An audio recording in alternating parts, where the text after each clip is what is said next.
மறைந்த சண்டை பயிற்சி கலைஞர் ஏழுமலை அவர்களுக்கு எனது மனமார்ந்த வருத்தத்தை தெரிவித்துக் கொண்டு அந்த குடும்பத்துக்கு ஆழ்ந்த இரங்கலை தெரிவித்துக் கொள்கிறேன். அதில்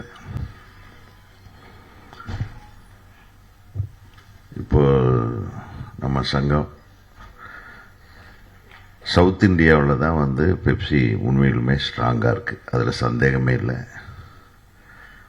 ஆனால் பெப்சியில் இருக்கிறவங்க ஸ்ட்ராங்காக இருக்கிற மண்ணா கிடையாது. பெப்சி ஸ்ட்ராங்காக இருக்கு. இப்போ இந்த தொழில் திருப்பி திருப்பி நம்ம செல்வமணி அவர்கள் சொல்லிகிட்டே இருக்காங்க, இந்த தொழிலை அமைப்பு ரீதியாக காப்பாற்ற முடியாது, நம்ம அணுகிற விதத்தில் தான் காப்பாற்றிக்க முடியும். அமைப்பு ரீதியாக காப்பாற்ற முடியாது. ஒரு கிரியேட்டர்ன்றவன் நான் வீட்டில் உட்காந்துட்டு யோசனை பண்ணி நான் ஒரு கதையை எடுத்து நானே ஒரு கேமரா வாங்கி நானே 2 லைட்டை வாங்கி நான் படம் எடுக்கலாம். நீங்கள் தடுக்க முடியாது. இதுதான் சட்டம். அதை மீறி ஒரு அமைப்பாக இருந்து இவ்வளவு நாள் இங்கே செயல்பட்டதுக்கு மிகப்பெரிய விஷயம் இதில் இருந்தவங்க, இந்த சங்கத்தை ஆரம்பித்தவர்கள், இந்த 23 சங்கங்களையும் கட்டி காப்பாற்றிய அத்தனை தலைவர்களுக்கும் அது பொருந்தும். அதாவது நம்ம நன்றி சொல்லணும். இன்றைக்கு நம்ம தலைவர் செல்வமணி அவர்கள் ரொம்ப ஸ்ட்ராங்கா முதல்ல இருந்து கிட்டத்தட்ட இந்த பாதுகாப்பு அம்சம் குறித்து நம்ம ஒரு வருஷம் இருக்குன்னு நினைக்கிறேன்.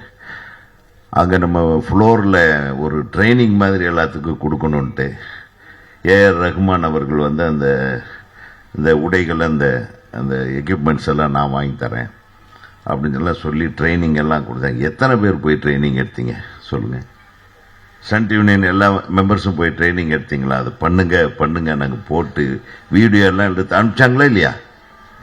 சொல்லுங்க சார், பார்த்தீங்களா? அது இது ஒவ்வொருத்தர் பாதுகாப்புக்காகவும் நம்ம செய்து கொள்ள வேண்டிய வேலையை அந்த சங்கத்தின் தலைவர்கள் செய்யணும். என்னை உட்பட எங்க சங்கத்தை பாதுகாப்பை நம்ம தான் செய்யணும். அவரே ஒத்துக்கிட்டு போயிட்டு உட்காந்துட்டாரு. யாரு? சாமிநாதன். இது காரணமே மேனேஜருக்கு தான். ஏன்னா ஏதாச்சும் மேனேஜர் நாங்கள் எதிர்பார்க்கிறோம். ஒரு படத்தில் எல்லா மெம்பர்களும் வேலை செய்கிறாங்களான்னு தெரியணும்னா அதுக்கு யார் காரணம்? தயாரிப்பாளருக்கு அடுத்தது அங்கே உட்கார்ந்து இருக்கிற தயாரிப்பு நிர்வாகி. தயாரிப்பு நிர்வாகி என்ன பண்றான்? நம்ம உண்மையை சொன்னோம்னா நம்மளுக்கு வேலை போயிடுன்ற சுயநலத்திலேயே எங்க சங்கத்தை அழிச்சிட்டு இருக்கிறாங்க. ஒரு தயாரிப்பு மேலாளர் வாழ்வதற்காக அனைத்து சங்கத்தை சேராதவர்கள் எல்லாரும் வேலை செய்யறாங்கன்றதை ஒத்துக்கொண்ட சாமிநாதன் அவர்களுக்கு ஒரு பலத்த கைதட்டலை. ரொம்ப நன்றி. நீங்க ஃபர்ஸ்ட் டைம் ஒத்துக்கிட்டு இருக்கீங்க. ஏன்னா சொன்ன வேலை போயிடுன்றாரு பாருங்க. வேலை போனாலும் பரவாயில்லை, சங்கங்களுடைய ஒற்றுமையை காப்பாற்றணும்னா, சங்க உறுப்பினர்களுடைய வாழ்வாதாரத்தை காப்பாற்றணும்னா, சங்க உறுப்பினர்கள் அல்லாதவர்கள் வேலை செய்கிறார்கள் நம்ம பேரரசு சொன்ன மாதிரி ஒரு தகவலாவது கொடுக்கலாமே, அதுவும் கூட கொடுக்க மாட்டி கமுக்கமா போயிடுறாங்க நம்ம மேனேஜருக்கு. இத்தனைக்கு காரணம் மேனேஜருக்கு தான். உறுதியா சொல்றேன். ஸோ அந்த மேலாளர்கள் நீங்க முதல்ல சரியா இருந்தீங்கன்னு வைங்க, கரெக்டா எங்களுக்கு இன்ஃபர்மேஷன் வந்துடும். இது ஒரு இயக்குனர் சங்கத்தில் ஒரு 4 பேர் போயிட்டு நீங்க டேக் போட்டுக்கங்க, நீங்க மெம்பரா அப்படின்னு போய் மிரட்ட வேண்டிய அவசியம் இல்லை. ஒளிப்பதிவாளர் சங்கத்தில் தனியா போக வேண்டியது இல்லை. அதே மாதிரி ஸ்டண்ட் யூனியன் தனியா போய் ஸ்டண்ட் இல்லாதவங்க வேலை செய்ய முடியுமா? ஸ்டண்ட் யூனியன்ல சொல்லுங்க, உறுப்பினர் இல்லாதவங்க.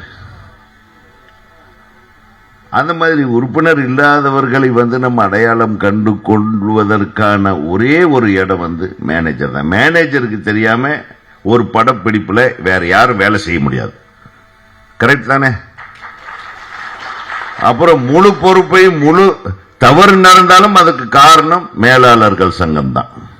அதில் எந்த இது கிடையாது. நீங்க இன்னைக்கு வரையில எனக்கு எந்த ஒரு லெட்டர்லயும் எந்த ஒரு போன்லயோ சார் ஒரு 4 பேர் நான் மெம்பர்ஸ் ஒர்க் பண்றாங்கன்னு உங்க மேனேஜருக்கு சொன்னதே கிடையாது.